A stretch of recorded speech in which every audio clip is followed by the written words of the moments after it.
আগে ওর কথাটি শুনেন, ওই কি কয়, তারপর আমি কিছু বলতেছি।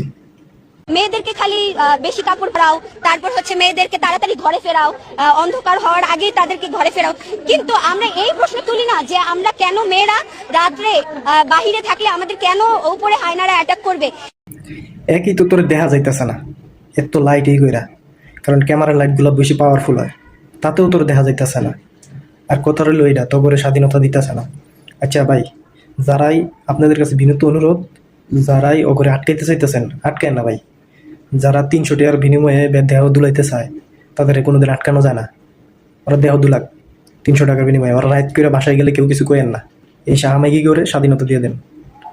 এটি 300 টাকার বিনিময়ে দেহ দুলাইতে চায়, এটির আর কিছু কোয়ার নাই।